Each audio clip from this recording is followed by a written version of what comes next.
Imagine taking a road trip and you turn your car onto a road with a one-way sign.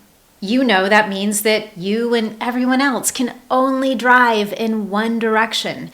No one can drive in the opposite direction. Some English verbs are just like that. They describe a similar action, but from different perspectives. It's almost like viewing the action through a different lens. To elaborate, the direction of the action or the use of the verb depends on who is performing it and who is receiving it, for example. For simplicity, I like to call these types of verbs one-way verbs. Pretty simple, right? Now, although these verbs may be similar in meaning, they are not interchangeable because perspective matters. Let me give you this example. You can lend a book to your friend, but you cannot lend a book to yourself. You can borrow a book from your friend, but you cannot borrow a book from yourself. The choice between lend and borrow depends on perspective. And understanding this perspective is crucial in order to use these verbs correctly. For example, have you ever heard someone say, I learned her how to? I learned her how to drive. Or maybe she learned me. She learned me how to drive. When in fact, what we need to use is teach. She taught me how to drive. I taught her how to drive. Or what about this? I borrowed her some money. When in fact, what we need to use is to lend. I lent her some money. These examples represent common mistakes when the perspective of the action is misunderstood. The verbs learn and borrow describe the action from the perspective of the person receiving information or receiving an item. Whereas the verbs teach and lend describe an action from the perspective of the person giving knowledge or giving an item. When these perspectives are confused, not only does it sound like a mistake in the sentence, but it also can lead to miscommunication.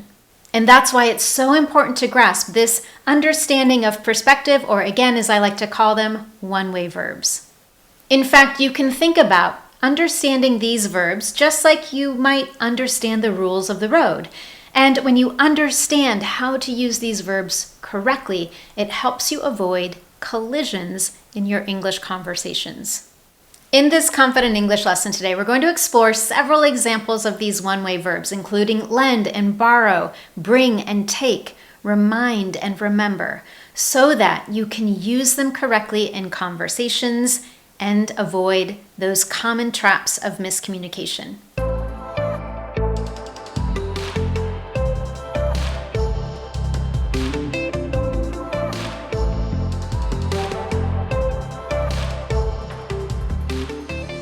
Now, before we go any further, if this is your first time here, welcome. I'm Anne-Marie, an English confidence and fluency coach. Everything I do is designed to help you get the confidence you want for your life and work in English. If you'd love to discover hundreds of confident English lessons just like this one, I've got all of that and more over at my Speak Confident English website. Let's start off right away with two of the most commonly confused verbs, lend and borrow. These two verbs describe the same action of transferring something temporarily from one person to another, but from different perspectives. Lend is from the person giving something to someone else for a temporary period of time. And borrow is from the perspective of someone receiving an item temporarily. I highlighted earlier there's a common mistake with a sentence such as, I borrowed her some money. If you are the person giving money to her, then what we need here is lent. I lent her some money. Here are a few more example sentences. May I borrow your pen, please? I need to sign this check. By using borrow, I indicate that I will be the one to receive that pen. Now, let's change this up just a bit. Could you lend me your pen? I need to sign this check real quick. In this sentence, I'm indicating that you are the one who will be giving something to me. And our third example, Rachel lent me her dress for the party. I'm so glad I could borrow it. Here, Rachel is the one giving me the dress, and I am the one receiving it. Before we move on to our next pair of verbs, I've got one more example sentence, but this time I want you to pause and think about which verb is the correct verb to use. May I? A few coins to pay the parking meter. I'll pay you back tomorrow. Think for a moment. Will you be giving money or receiving money? If you thought borrow, you're exactly right. May I borrow a few coins to pay the parking meter? I'll pay you back tomorrow. Our second pair of verbs on this list are give and take. While lend and borrow focused on transferring something temporarily, give and take focus on transferring possession, but from opposite ends of the transaction. The verb give is from the perspective of someone offering something to someone else. And of course, take is from the perspective of someone receiving something from someone else. For example, our new neighbors greeted us and gave us a homemade pie. By using give in this example, I'm indicating that it's our neighbors who are offering that homemade pie to us. Example number 2, I'll take a few samples to our customers so they can see the different color options. Let's think about this one carefully. If I'm going to meet with my customers, in the end, my plan is to give them these samples. However, at the moment of saying this sentence to my colleague, for example, I may be at the office where I have a variety of marketing materials, and I'm going to accept some of these from the office. I'm going to receive them from the office. I'm going to take them with me and then go to my customers, and I'll give those samples. I'll offer them to my clients so they can look at them and see all of the different options. Here we can see how important having that clear perspective is. Now, let me give you one more example sentence, and again, this time I want you to identify the correct verb. Please, some more cake. We bought way too much from the bakery. What do you think? Are you the one offering or receiving? If you said take, you're absolutely right. I'm asking you to please accept or receive more cake, to take some more, because we have way too much. Okay, our third pair continues with this verb take, but now we're going to compare it with bring, and it changes the meaning and focus a bit. With bring and take, our focus is on the movement of something. However, the direction of that movement depends on the speaker's location. Bring is from the perspective of something moving toward the speaker's location, whereas take is the opposite. It indicates movement away from the speaker's location.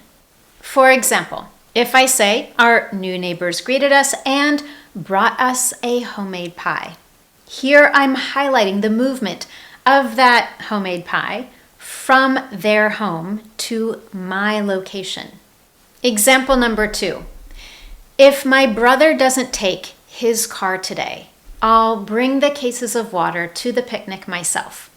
Let's break this sentence down because it is a bit complicated. There are some underlying assumptions we have, or a larger picture that we need to think about in order to really understand the difference between take and bring in this sentence. So first, let's say that my brother and I both live at home. We both have a car, and both my brother and I, plus several family members and maybe some friends, are going to have a picnic somewhere later today.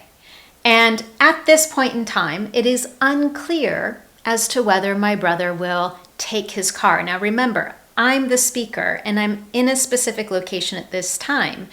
So if he takes his car to the picnic, he is moving away from my current location.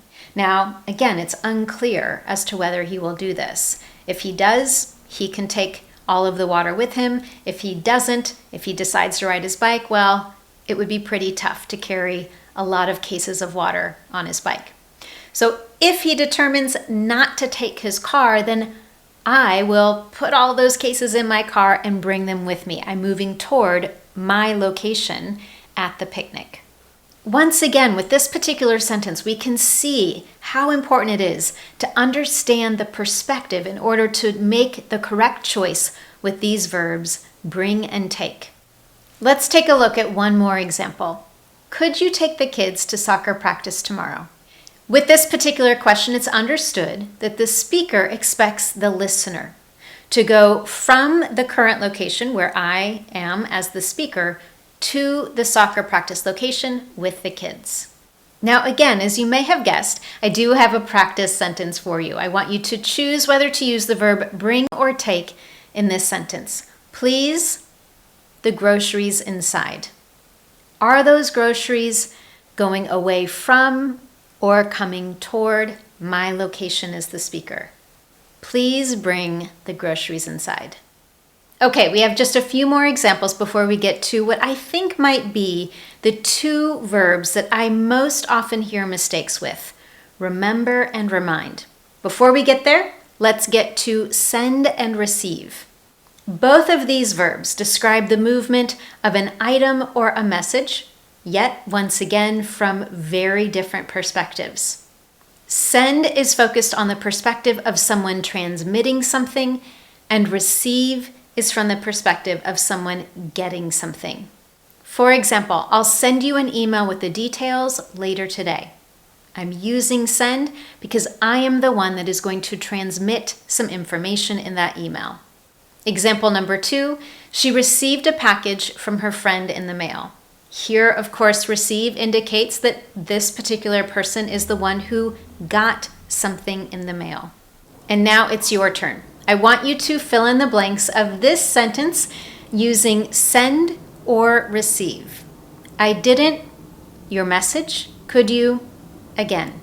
If you thought, I didn't receive your message, could you send it again? You're absolutely right. Our next verb pair is teach and learn. I highlighted at the beginning of this lesson that this is one of those verb pairs where I often hear mistakes, and those mistakes might come from direct translation in your native language. In English, we have to be so careful about making sure we understand the perspective to get these verbs right. These two verbs, of course, are focused on transferring knowledge, with teach, of course, coming from the perspective of the person who is imparting or giving knowledge, and learn from the perspective of the person receiving or acquiring knowledge. For example, my manager asked me to teach my new colleague how to use the photocopier. Here, of course, I'm the one with that knowledge already, and I'm going to impart it or share it with someone else. And now our second example for this pair. It took several months, but she taught me how to drive, and I finally got my driver's license in the US. Once again, we have someone with that information, she, perhaps my neighbor, and it is my neighbor who is transferring that information to me. She is imparting it to me. So here's your quiz sentence. Once again, there are 2 blanks, and I want you to decide which verb to use in each. Melissa watched YouTube videos and to draw beautiful flowers.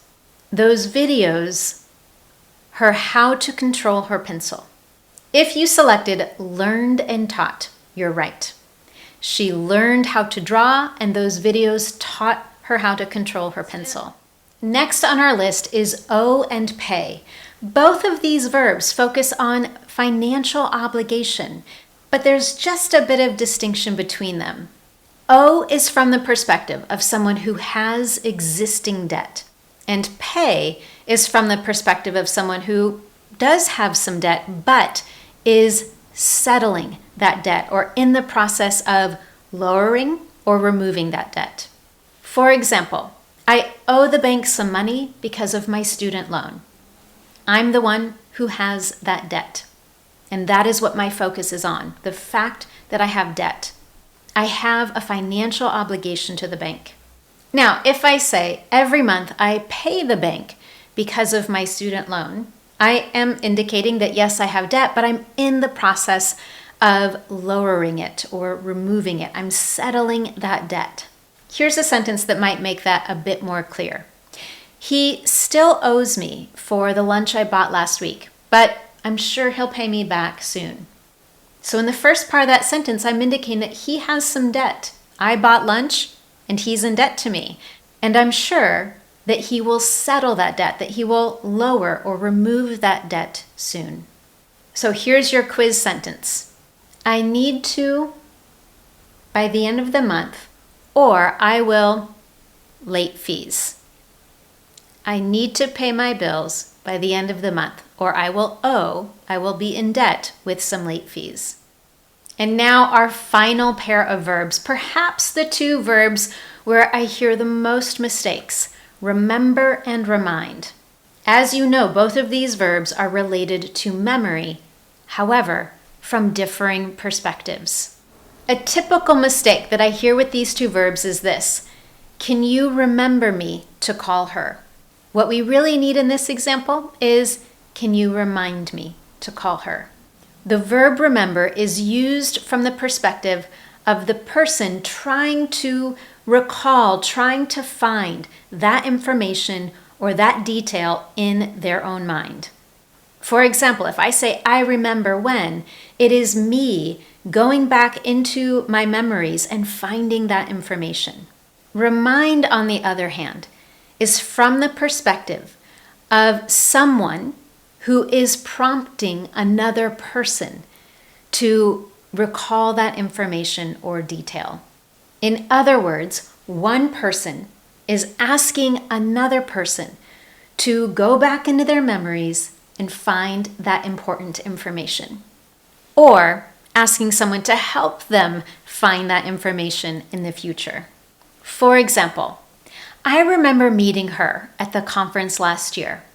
Here, I am the one going back into my memories and finding that information, that memory of meeting her last year. Now, if I say, I know we've met before, but can you remind me of where we met? I'm asking you to help me go back into my memory and find that information. Here's another example. She reminded me about the meeting tomorrow, but I couldn't remember the time. So first, with remind, she has prompted me to recall that information about our meeting. And even though I now remember that there's a meeting, I can't go back into my memory to find the detail about the time. So now it's your turn. Take a look at this sentence. We've got 2 blanks to fill, and I want you to choose the right verb between remember and remind. She couldn't where she left her keys, so I had to check her purse. She couldn't remember where she left her keys, so I had to remind her. I had to prompt her to check her purse. Now that you have this in-depth insight into these one-way verbs, I want you to practice. Choose 1 or 2 pairs from this lesson, focus on the pairs of verbs that you typically struggle with, and try creating some of your own example sentences below. You can always share your example sentences with me down in the comments below so I can review them, make sure that you've got them right, and give you some feedback. If you enjoyed this lesson, I would love to know. And you can tell me in 2 simple ways. First, you can give this lesson a thumbs up here on YouTube. And while you're at it, make sure you subscribe so you never miss one of my Confident English lessons. And number 2, you can also visit this lesson over at my Speak Confident English website and share your comments or questions there as well. While you're visiting that website, you can download my in-depth fluency training called How to Get the Confidence to Say What You Want in English. Thank you so much for joining me, and I look forward to seeing you next time.